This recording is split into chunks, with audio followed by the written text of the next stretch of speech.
Conversas Construtivas, uma série de videocasts conduzida pela GESConsult a percorrer o ciclo da construção. Neste episódio falamos de direito e planeamento urbanístico, assim como do direito à habitação. Fazemos ainda o balanço de 6 meses de Simplex. É com grande alegria que volto hoje à Universidade de Coimbra para falar com a professora Fernanda Paula Oliveira neste episódio das Conversas Construtivas. Muito bem-vinda. Obrigada. Professora, para além de docente na Universidade de Coimbra, especialista em Direito Administrativo, Urbanismo e Direito do Ambiente, tem sempre um papel muito ativo em temas relacionados com o urbanismo e ordenamento do território. Quer-nos começar por explicar qual é o papel ou a intervenção do direito nestas áreas? Bom, o direito em geral intervém nas áreas todas, se pensarmos bem, não é? A função do direito é regular a vida em sociedade e, portanto, quando pensamos nas questões urbanas e do ordenamento do território, que é um pouco mais amplo que as questões urbanas, o direito terá naturalmente uma palavra a dizer. As disciplinas que regulam a ocupação do solo e do território não são necessariamente disciplinas jurídicas, não é? São disciplinas de planeamento, de quem intervém na arquitetura, mas em regra todas estas áreas acabam por ter uma regulamentação jurídica e é aí que o direito entra.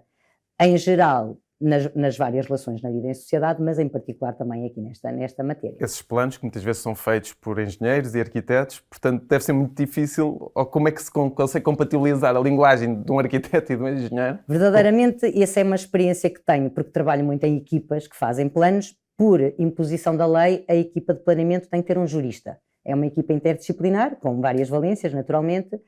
Normalmente, eu costumo dizer que os juristas são os que sabem menos fazer planos. Nós não sabemos olhar para o território, fazer a leitura do território e fazer as melhores opções, mas como tudo isto tem um enquadramento jurídico, por exemplo, se uma área for da Reserva Ecológica Nacional, há condicionantes e restrições que decorrem da lei, o jurista é muito importante nessas mesmas equipas. Eu costumo dizer, um pouco na brincadeira, que somos os menos importantes, mas somos os mais importantes para que as opções que são tomadas cumpram ao fim e ao cabo a normatividade que está em vigor.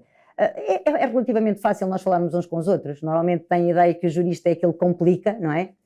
Na maior parte das vezes a experiência que tenho é o que descomplica, é o que resolve o problema quando ele se coloca e, portanto, a experiência que tenho é que funciona muito bem. Quem trabalha no planeamento, que é das outras áreas, também está habituado a lidar com os juristas e a colocar as questões e, portanto, em regra corre tudo bastante bem. Uma ideia que nós temos é isso, é que nós muitas vezes temos muitos regimes, até tem que socorrer aqui um bocadinho de ajuda, porque temos o regime de gestão territorial, o regime de urbanização, o regime de edificação, o regime da reabilitação urbana. Muitos regimes. São muitos regimes e por isso é que é tão difícil cumprir, legislar. Em boa verdade, isto está a falar naqueles que são regimes jurídicos de enquadramento, essencialmente até das entidades públicas que têm que intervir também nestes vários processos. Mas, por exemplo, se estiver a falar com um arquiteto que tem que fazer um projeto, ele tem que respeitar um conjunto imenso de legislação. Quando faz um termo de responsabilidade a dizer que este projeto cumpriu toda a legislação que está em vigor, a legislação é de facto imensa. Aliás, o direito também dá resposta a isso. Neste momento estava em curso, não sei exatamente em que ponto é que está, a elaboração de um código da construção, que seria diferente de um código de urbanismo, apesar de tudo. Essa legislação que falou há bocadinho, o regime de elaboração dos planos, dos licenciamentos, da reabilitação urbana, isso poderia fazer parte de um código de urbanismo, para nós termos sistematizado a matéria. A matéria mais técnica, das regras que eu tenho de cumprir no projeto, dos projetos de especialidades, que são imensas também, isso faz mais sentido de um código da construção. O Código da Construção era um trabalho que estava em curso. Um Código de Urbanismo é mais difícil, embora sejam vários regimes, porque, na verdade, o direito do urbanismo em Portugal ainda é relativamente recente. E quando nós falamos em codificação, tem que haver já uma estabilidade das soluções. Não, aliás, quem trabalha nesta área tem exatamente essa dificuldade de que a legislação está constantemente a ser alterada. E, portanto, estarmos a partir para um código. Normalmente, os técnicos das outras áreas é isso que querem, não é? Um código onde eu tenha todas as matérias, mas nós temos uma coisa que é até muito portuguesa, que é queremos, se calhar, ter tudo ao mais ínfimo pormenor, e depois isso cria um problema gigante. Aliás, isso nota-se no legislador, mas nota-se também nos próprios instrumentos de planeamento. Quando se faz um plano diretor municipal, a ideia é tentarmos regular tudo, costumo dizer, regular desde a estratosfera até o carreiro das formigas. Mas isso é contraproducente, não é? Totalmente contraproducente. Aliás, a lógica é de que quanto mais eu regulo, e como a realidade está sempre em mudança, o plano fica imediatamente desatualizado, não é? E, portanto, nós andamos sempre à procura de instrumentos. Nós não somos anglo-saxónicos, não é? Os anglo-saxónicos não têm os instrumentos de planeamento vinculativos, são mais orientadores, mais enquadradores. Apesar de tudo, nós temos esses instrumentos mais vinculativos. Mas andamos sempre à procura do plano ter a tal flexibilidade nessa área, que é regular QB, mas deixar que depois, na gestão do dia-a-dia, ele possa enquadrar as soluções sem estar a dizer exatamente qual é a solução. É muito difícil, portanto, encontrar esse equilíbrio entre a flexibilidade que precisamos, mas também a regulação necessária, não é? Tem que ter um mínimo de regras que depois sejam aplicadas. Nós sentimos muito isso, é que muitas vezes os técnicos quase têm, vou usar esta expressão, medo da própria sombra, porque há tanto regulamento, depois com tanto medo de falhar ou não cumprir qualquer coisa, depois torna-se praticamente impossível. Isso existe do lado dos técnicos que são privados, que fazem os projetos, não é? Eu estou a dizer privados, mas normalmente do lado do dono da obra, não é? Porque têm que fazer um projeto e têm efetivamente de cumprir as regras. E do lado também da administração e dos técnicos que estão na administração. Eu estava a pensar mais nos técnicos da administração. E os técnicos da administração, neste momento, de facto, porque eu acho que nós somos contraproducentes em várias coisas e a certa altura nós queremos muito criar a vinculatividade dos planos com sanções bastante gravosas para quem não os cumprir. E nós até criámos crimes urbanísticos, não é? Portanto, um crime urbanístico significa que se um técnico dá uma informação favorável, mas está a violar um regime de salvaguarda, por exemplo, da Reserva Ecológica Nacional, pode haver, e estamos a falar de criminalizar condutas. Começa a tornar, e eu estou a dizer os próprios autarcas, não é? E aliás nós temos alguns casos agora mais recentes, não é? De autarcas que acabaram por estar envolvidos em processos criminais. A nota que eu começo a sentir um bocadinho de que quer os autarcas, os eleitos locais, quer os técnicos começam a ter algum receio. É mais fácil dizer que não do que estar a tomar uma decisão que muitas vezes nós percebemos que, ou seja, é mais fácil para quem está a apreciar um projeto eu ter as regras todas definidas, porque eu sei se cumpre ou não cumpre e portanto sigo por ali.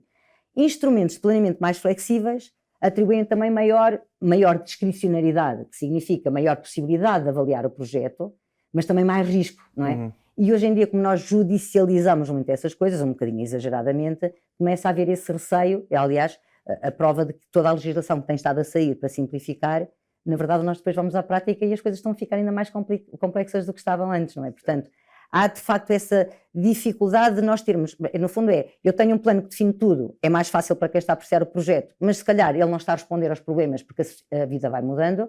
Se eu tenho um plano mais flexível que se adapta mais à realidade, as regras não são tão claras e tenho mais dificuldades de operacionalizar. Nós sentimos muitas vezes isso, pois as regras são feitas com décadas de antecedência, não é? Porque depois quando nós começamos a construir já passou, o loteamento já não responde àquilo. Exato. E depois estamos presos, temos uma âncora. E depois como é que nós conseguimos ultrapassar isso e tornar, se calhar, mais ágil, por exemplo, uma alteração de PDM ou de loteamento? Verdadeiramente, eu fico às vezes um bocadinho perplexa, porque assim, quando nós olhamos para a lei, ou quando olhamos para um processo de licenciamento que está desenhado na lei e que tem prazos definidos, não era suposto que um processo de licenciamento demorasse anos, não é? Porque nós olhamos para o processo, contamos os prazos estão definidos na lei, há consequências se não se cumprirem prazos e, portanto, os prazos estão definidos na lei. Eu teria uma decisão num licenciamento ou numa alteração de loteamento relativamente rápida. Isso é o que está na lei. Depois, o que está na prática. O que está na prática, olha, aqui há dias estava a apreciar um processo de um pedido de informação prévia, que teve uma proposta de indeferimento para a audiência dos interessados 7 anos depois. 7 anos depois. Mas 7 anos depois como? Naturalmente que isto não é imputável à administração, porque 7 anos significa que foi o particular, também foi fazendo aditamentos ao pedido, não juntava sempre os elementos que tinha que juntar. Muitas vezes, de parte da Câmara Municipal, também há ali uma flexibilidade, entregas agora isto, entregas mais tarde outra coisa, e a verdade é que tudo isto se vai somando e tínhamos 7 anos decorridos, não é? E nós tínhamos, curiosamente, já agora neste caso, o particular a querer reagir não contra a Câmara, que 7 anos depois lhe estava a propor o indeferimento, mas contra o técnico que lhe fez o projeto, porque se a Câmara está a dizer que viola o plano, o técnico lá atrás que fez o projeto devia saber que não estava a cumprir o plano e, portanto, queria reagir judicialmente contra o autor do projeto, entende? E, portanto, são estes, no fundo, nós não conseguimos perceber, porque eu acho que em Portugal nós temos até uma boa legislação. O nosso problema são as práticas, e as práticas que estão instituídas não se alteram por decreto, que é como costumamos dizer, não é? Certo. E a dificuldade no funcionamento destas coisas todas tem a ver com isso. Eu vou querer ir falar um bocadinho sobre licenciamentos e sobre o novo Simplex, mas antes disso, uma grande crise que existe é a crise da habitação. Pergunto, a habitação é um direito? E como é que o direito pode ajudar a criar mais habitação? Bom, por acaso, curiosamente, quando isto é mesmo jurídico, não é? Nós vamos à Constituição e o direito à habitação é um direito que está previsto na Constituição. É um direito, na classificação que fazemos, um direito social. Portanto, significa o quê? Um direito a prestações, entende? Portanto, eu se ficar sem casa, o direito à habitação não significa que eu possa exigir que o Estado me dê uma casa para eu viver com a minha família porque estou na rua, porque não é um direito imediatamente, que eu possa exigir imediatamente das entidades públicas. é um direito, e eu acho que isso, se calhar devíamos pensar um bocadinho nisto, é um direito a prestações, ou seja, eu posso exigir é que o Estado tenha programas que visam satisfazer esse direito à habitação. E existem, de facto, muitos programas. Portanto, não é um direito que eu possa, como temos outros direitos, não é, que podem ser diretamente executados, eu posso exigi-los nos tribunais, da mesma forma que estou a falar com o direito à saúde, também é um direito social, claro. Não é? E, portanto, se eu quiser fazer um tratamento, se eu achar que tenho direito a um tratamento, não vou ao tribunal pedir ao tribunal que condene a administração a fazer uma operação, não é? Porque os direitos sociais, nós temos, é sob a reserva do possível. Depende também da capacidade que o Estado tem, etc. E, portanto, efetivamente, nós temos o direito que o Estado tenha políticas de habitação. No que nós temos estado a perceber é que as políticas de habitação ficaram um bocadinho na gaveta. Porque são essencialmente, durante muitos anos a habitação foi com a ideia de que eu devo ter habitação própria. Portanto, o Estado o que vai fazer é permitir que as pessoas possam ir ao banco, tenham juros bonificados e adquiram a sua própria casa. Depois as pessoas não têm a capacidade para pagar, não é? O que toda a gente que é especialista nesta área, não é propriamente o meu caso, que diz é que há pouca habitação pública, não é? Ou então privada, porque as entidades públicas já percebemos que não têm capacidade, mas que esteja vocacionada para aquele setor que precisa dela, que é a habitação acessível. E, de facto, há um conjunto de soluções, algumas que se têm estado a avançar, por exemplo, há uma que agora vão avançar, do que eu ouvi dizer, que tenho algumas dúvidas, que é, nós mudamos na legislação de planeamento nos últimos anos para conter os perímetros urbanos. De certa maneira, porquê? Porque olhando para o planeamento nós andamos a prever perímetros urbanos muito amplos, acima das nossas necessidades, o que potencia um bocadinho a dispersão das infraestruturas pelo território, que fica muito caro, não é? Imagino que é as infraestruturas para um pequeno loteamento que está aqui e depois não acontece mais nada. E agora está-se a dizer um pouco que essa contenção está a ter efeitos negativos no preço dos solos para construir. Cria maior pressão naquela área. Verdadeiramente, quer dizer, eu sinto alguma dificuldade disso porque nós olhamos para dentro, vamos olhar para dentro da cidade de Coimbra, há muitos espaços vazios, quer dizer, nós não temos, as contas estão feitas, nós temos mais pessoas, mais famílias a precisar de casas do que casas que existem, portanto alguma coisa não está bem, não é? Portanto, o nosso problema não é de falta de casas ou de falta de terrenos para construir as casas, é eles estarem disponíveis no mercado por preços que sejam acessíveis. E provavelmente aqui nós teremos que criar alguma regulação ou regulamentação no próprio mercado, que é muito difícil. Entendo, não sei se me estou a fazer entender, no mercado imobiliário, porque nós olhamos para dentro da cidade, por exemplo, penso, agora vou dar aqui nomes, o Planalto de Santa Clara, que é uma zona, está dentro da cidade, é uma zona urbana e tem alguma construção, mas está vazia, não é? Não é propriamente por uma opção de planeamento dizer isto é para ter um espaço verde, não, aquela zona é uma zona para construir. Portanto, qual é o problema? Não é, o sol está ali, é caro, dizemos nós, está bem? Mas então, o problema não é propriamente o problema de falta de terrenos para construção, é a falta de terrenos no local adequado, pelo preço adequado. E, portanto, aumentar perímetros urbanos, nem que seja para esta... Quer dizer, se aumentarmos perímetros urbanos, temos que ter a garantia que esses solos, porque não podemos esquecer que quando um plano diz aqui é urbano ou aqui é uma área para equipamento, em princípio aquilo são terrenos privados, certo? Exatamente. Portanto, o problema não é fazer planos, o problema é executar os planos. E a lógica é como é que nós podemos.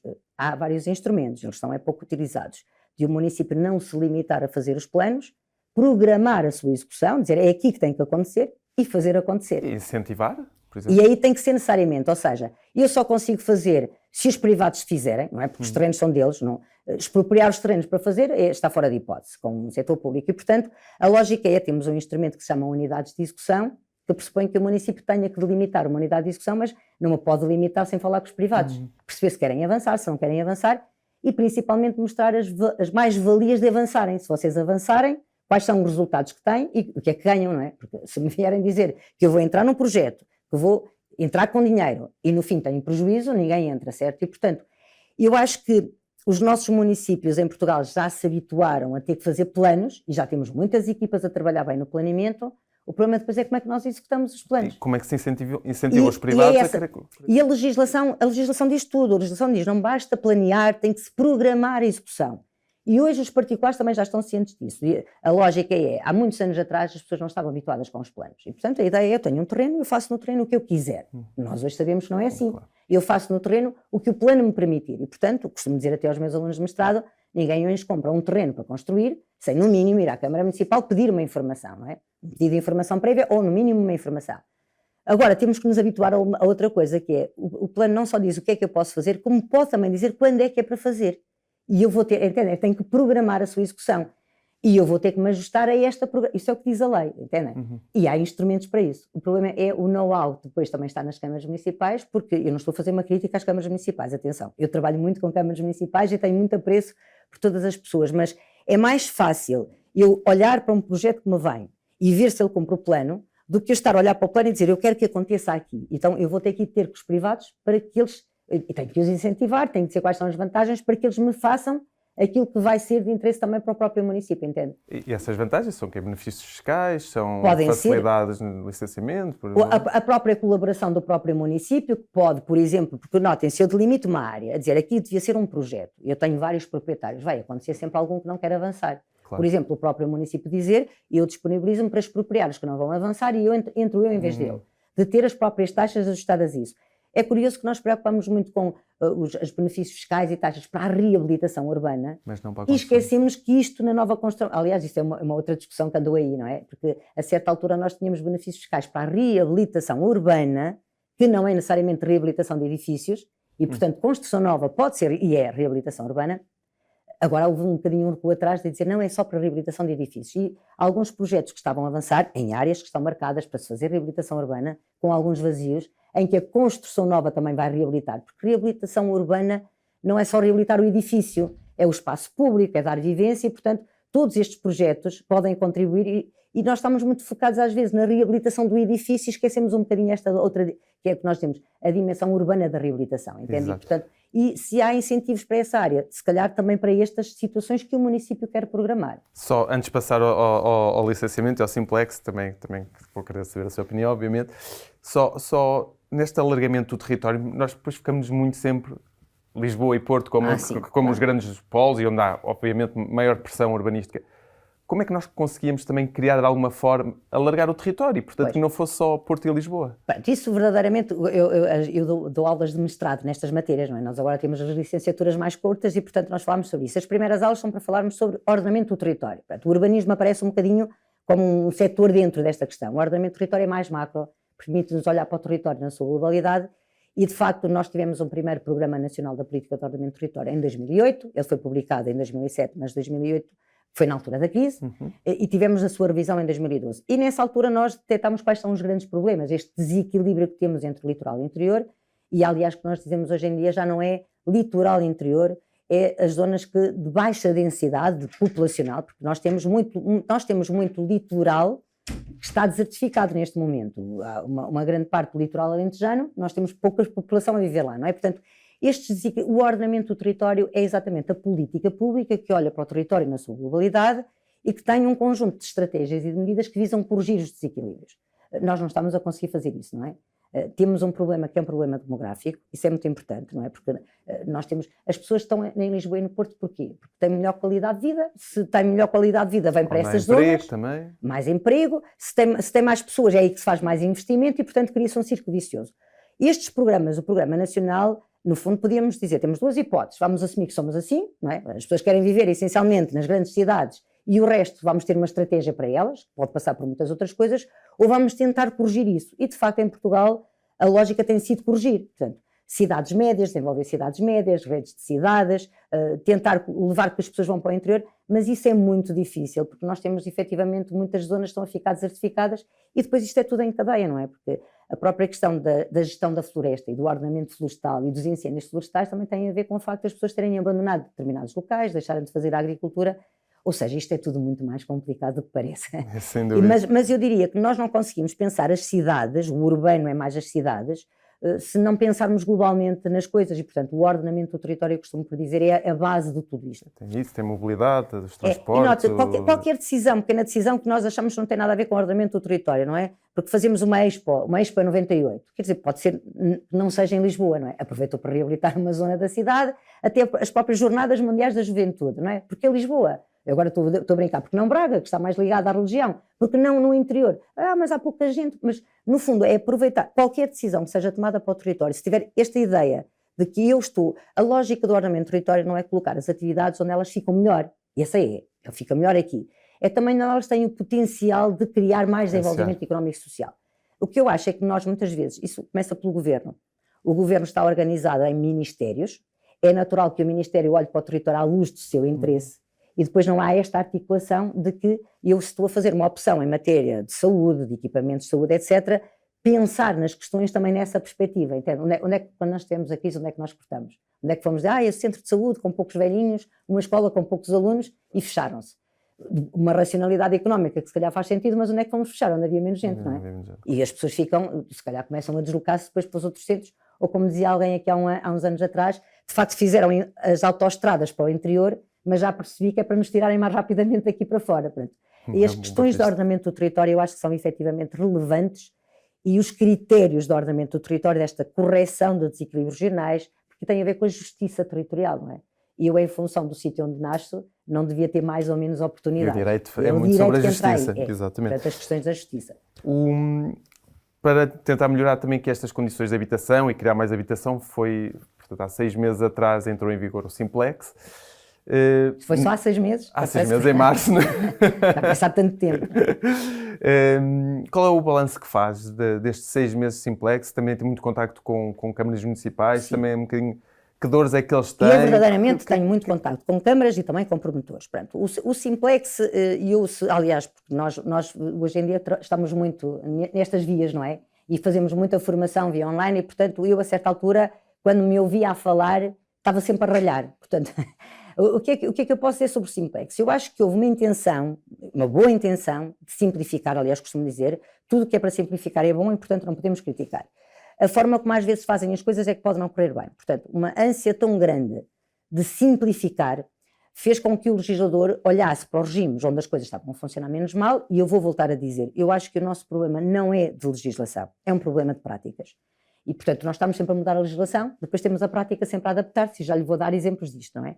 Mas, em termos práticos, olhar para a legislação e pensou-se assim, ora bem, o que é que aqui pode ser mudado? Vamos mexer aqui, vamos mexer ali, vamos mexer ali. Portanto, foi-se essencialmente ao regime jurídico da organização e edificação, mexeu-se em meia dúzia de coisas e não se percebeu, desde logo, o impacto que mexer naquilo tem no resto do diploma, o direito tem uma sistemática, e o impacto que aquilo tem numa série de outros diplomas. Portanto, estou a falar essencialmente no RJUE, porque o Simplex, assim chamado, é um decreto-lei, o decreto-lei 10/2024, que alterou uma quantidade imensa de regimes, que é outra coisa, ele quis simplificar a prática, mas o próprio diploma é tudo ele complicado, não é? E, portanto, e depois tem um conjunto de soluções que são um bocadinho disruptivas, não é? A lógica, a certa altura, de dizer, bom, se o que atrás é um processo que está em curso numa Câmara Municipal, então vamos aqui identificar um conjunto de intervenções no território que não têm de passar pela Câmara Municipal, ficam isentas, não é? E isto criou naturalmente lá dos promotores a dizer que, bom, agora posso fazer, não tenho que perder o tempo todo na Câmara Municipal, mas atenção, só podes fazer se cumprires as regras. O técnico não é um faz cheque em branco. Não é um cheque em branco, aliás, não está dito em lado nenhum que isto é desregular, portanto, continuam as regras, continuam em vigor. E de repente nós começámos a perceber, por exemplo, e a lógica de que as decisões têm que ser tomadas em prazo, se a Câmara não disser nada dentro do prazo, é como se tivesse decidido sim. E nós de repente começámos a ver todos os operadores a sentirem-se desconfortáveis, ou seja, é o tal equilíbrio que nós precisamos de ter entre simplificar, mas dando confiança e segurança jurídica. E eu acho que esse equilíbrio acabou por não ser pensado, não é? Portanto, de repente nós até temos soluções que são muito simples, mas do lado do próprio promotor que está a fazer um grande investimento fica mais inseguro, não é? Então, eu costumo contar esta história porque acho engraçado. Um amigo meu que tem um escritório de advogados, o cliente perguntou-lhe, então, mas ó doutor, mas afinal nós continuamos a ter de cumprir o PDM? Eu disse, claro, nós continuamos a ter de cumprir o PDM, não é? Portanto, e agora deixe-me só dizer-lhe o contrário. Eu tinha uma visão um bocadinho crítica sobre a forma como isto foi feito, e de algumas soluções, naturalmente, e eu agora já estou um bocadinho do outro lado da barricada. Porquê? Porque eu começo a ver, e lido com os municípios todos os dias, que todos os municípios pararam para olhar para aquilo e começaram a adaptar o Simplex à sua realidade. Ou seja, eu estou a dizer um bocadinho na brincadeira, atenção, estou a exagerar, mas eu acho que neste momento há 308 RJUEs em vigor no território nacional, porque cada município está... 308 municípios, 308... Eu estou a exagerar claramente, mas cada município começou a fazer a sua leitura e está a traduzi-la também para os regulamentos municipais. E já agora só uma nota. De facto, este governo que entrou, entretanto, disse, não vou mudar a matriz, mas vou fazer algumas correções. E eu sei que está em curso, também tive alguma colaboração, dei algumas opiniões sobre aquilo que podia ser melhorado. Só que também está a atrasar muito, não é? Portanto, a realidade não para e, portanto, os processos acabam por ser demorados. Imagino que também se tenha atrasado por causa desta questão do Orçamento do Estado, mas muitos municípios também ainda estão parados. Dizer, parece que vai alterar, portanto, estamos à espera da alteração. Ou seja, tudo isto acaba por criar na verdade, a comunicação social começou a dizer, afinal, nestes primeiros meses de Simplex, houve menos construção, portanto, o que significa que está a ter o efeito contrário, e eu volto a dizer, porque eu acho que nós estamos sempre à procura de alterar a legislação, e é assim, não sei como é que se alteram as práticas. Pois, Às vezes... Eu sinto, por exemplo, acabaram supostamente com os alvarás de construção, mas não acabaram. Mas não acabaram. Se mudaram-lhe o nome, temos que fazer a mesma depósito na Câmara, temos que ir à mesma espera. Eu acho que a intenção, ou seja, o legislador efetivamente acabou com os alvarás. Portanto, eu para começar uma obra não preciso de um alvará, preciso efetivamente que é isso que aconteceu. Mas como é que eu posso, na relação com a Câmara eu não preciso do alvará para nada. Eu na relação com a Câmara preciso de pagar as taxas e os encargos e a Câmara sabe perfeitamente se eu tenho um licenciamento ou não. O meu problema é como é que eu me relaciono com terceiras entidades, não é com o banco, como é que eu comprovo, e aí, lá está, nós precisamos de um papel, certo? O papel é uma certidão, eu acho que isso vai ser corrigido, é um documento que comprova, mas não é aquilo que a portaria depois tentou corrigir, quer dizer, a portaria voltou a reintroduzir com outro nome o papel e quase que dá a entender que eu preciso de esperar pelo papel para começar a obra, e eu vou-lhe dizer, não é isso que está na lei. Portanto, mas é isso que acontece na prática. Na prática é o que está a acontecer, mas agora é o direito que tem que vir para aqui dizer, mas isso está na portaria, está bem, mas a portaria é um regulamento, é infralegal, a portaria não pode contrariar um regime que está na lei, portanto, mas de facto o legislador ter-se apercebido, o legislador, agora estou a dizer legislador, que faz o decreto-lei é o governo, depois quem regulamenta também é o governo, na veste de regulamentador percebeu que havia ali algumas falhas e tentou corrigir por via das portarias, não foi da melhor forma que o fez e portanto eu espero bem que a curto prazo, e já agora, porque também fui acompanhando, a lógica não é reverter, a lógica é, continuamos sem ter alvarás, continuamos sem a autorização de utilização que todos nós estávamos habituados a ter, portanto, de facto, e é preciso depois também articular isto com a outra legislação toda que está à volta. Tu achas que estes 6 meses ainda estão a ser 6 meses de adaptação? Estão a ser, quer dizer, e que não teve o efeito que se pretendia. Não teve, porque, por exemplo, vou só dizer uma coisa que podia não estar lá e que gerou uma confusão imensa. Esta ânsia que isto entrasse imediatamente em vigor fez com que o legislador tivesse uma norma transitória. Normalmente o que é que acontece quando há um regime novo? Diz assim, isto aplica-se para os processos que entrem daqui para a frente, os processos que estão para trás, se o particular entender que tem mais vantagens, pode optar para ir para um procedimento mais simples.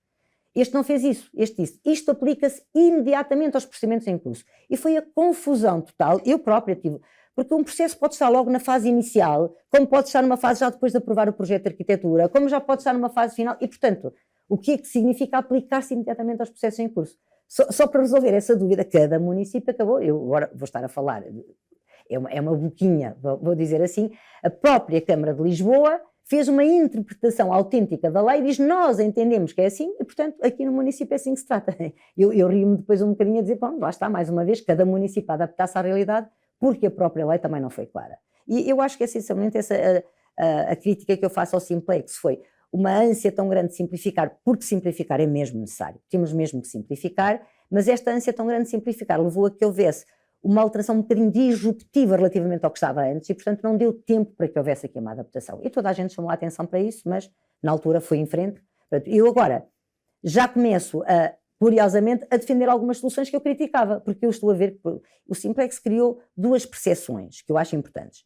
Percepção do lado das câmaras, porque há deferimentos tácitos. Temos que ser rápidos a decidir, para evitar que haja deferimento tácito, e até se estão a organizar para decidir mais rápido. Eu acho que se essa percepção foi criada é excelente, certo? Que a administração sabe que tem que resolver mais rápido. Do lado dos privados e dos técnicos, parece que tenho mais responsabilidade. Eu costumo dizer, mas vocês têm mais responsabilidade como? Fazias o projeto, fazias o termo de responsabilidade, porque havia sempre um técnico da Câmara que verificava, não é? Pronto, sim, na verdade, e depois de começar a construir, quer dizer, à partida tinha esse carimbo de segurança. Exato, mas em todo caso, quer dizer, a percepção de que eu técnico e o dono de obra tem mais responsabilidade também é boa, quer dizer, porque cada um tem necessariamente, o promotor que não quer cumprir as regras, naturalmente se não estiver a cumprir as regras eu tenho que ter uma administração mais atenta, mais reativa. E portanto, o que é que nós temos de ter? Provavelmente menos pessoas a apreciar projetos, mais pessoas na fiscalização, e aí é que nós temos um problema. Porque nós não temos pessoas na administração pública a trabalhar. O município tem poucos Mas se calhar técnicos. até vai dar espaço para... Eu acho que devia dar espaço, mas o problema depois é o dinheiro sempre, não é? Não, espaço até para entrar, por exemplo, em entidades privadas. Sim, isso está previsto na lei. Aliás, está previsto na lei que efetivamente a fiscalização possa ser contratada a empresas e, portanto, isso é uma via possível para as coisas poderem acontecer. Como é que o farão, não é?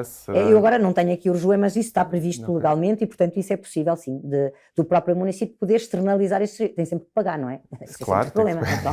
O problema é que eu acho que o problema é mesmo o problema de dinheiro, não é? Da capacidade. Porque nós não estamos sempre a falar de Lisboa e Porto, certo? Nós estamos a falar de municípios pequeninos e que têm naturalmente uma dificuldade maior de lidar com estes regimes. Pronto, nós ficamos sempre um bocadinho na dúvida como é que os municípios realmente reagiram. Nós não sentimos ainda na prática também esse acelerar de licenciamentos. Mas pronto, parece que está tudo mais ou menos na mesma. Está tudo mais ou menos na mesma. E temos... Em alguns municípios, eu costumo dizer assim, há vários municípios. Há os municípios em que tudo mudou, não necessariamente para melhor, e esta parte é importante dizer-se. Há municípios onde tudo ficou na mesma, portanto, curiosamente com uma nova lei, não é? O que significa que há municípios que mudaram para melhor e há municípios que mudaram para pior. E há municípios que ficaram na mesma. E dizem, mas como é que é possível com a legislação exatamente como está? Eu no outro dia estava a ver um município que até está a controlar e a apreciar isenções. Mas como é que vocês apreciam isenções? A pessoa diz que vai pintar a casa de branco, tem que informar o início do trabalho.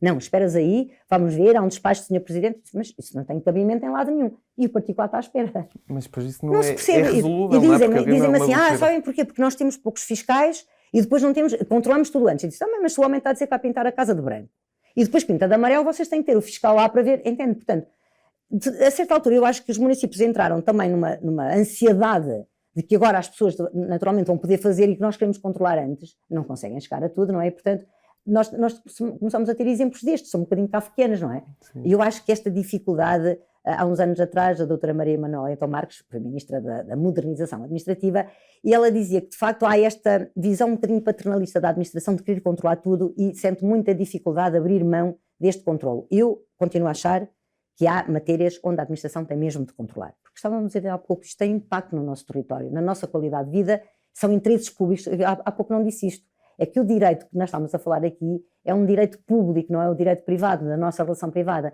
O direito público visa salvaguardar interesses públicos e o direito administrativo e, portanto, a administração é importante porque se tem impacto no território, tem impacto em interesses públicos que a administração deve acautelar. E, portanto, tem que haver aqui aspectos que controla. Agora, se calhar não tem de controlar tudo, não é? Nós, a certa altura, começámos a dizer que numa obra de construção, o município controla o impacto que a construção tem no território e não o interior.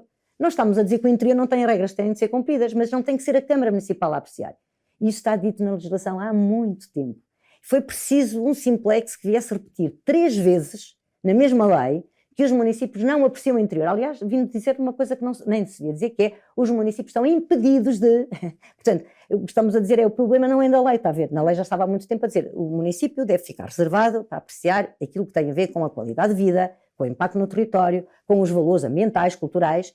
E depois há um conjunto de outras questões que têm de cumprir regras, mas não tem que estar lá a administração a controlá-las. E aí temos naturalmente de ter a responsabilidade, e estou a dizer vossa também, do técnico que faz o projeto, do dono de obra, e temos de ter consequências quando isso não é cumprido, não é? Já agora, também sabemos todos que em Portugal uma obra ilegal raramente vem abaixo, não é? Portanto, mesmo a jurisprudência é o direito dos nossos tribunais, e eu diria que bem, a solução mais gravosa, que é de demolir, é sempre a solução de última instância. Às vezes eu costumo dizer, naquele caso é de última e a primeira, não há solução, não é possível legalizar, mas na verdade depois nós vamos ficando com estes monos no território, não é, quando são mal feitos, e portanto nós de facto também devemos começar a ter, eu diria, maior cultura do território que se calhar, eu estou a dizer todos nós, não é, que se calhar não temos, de olhar para o nosso território de forma crítica, de pensar que o território é de nós todos, e portanto nós queremos que a nossa sala esteja bem arrumada, não é?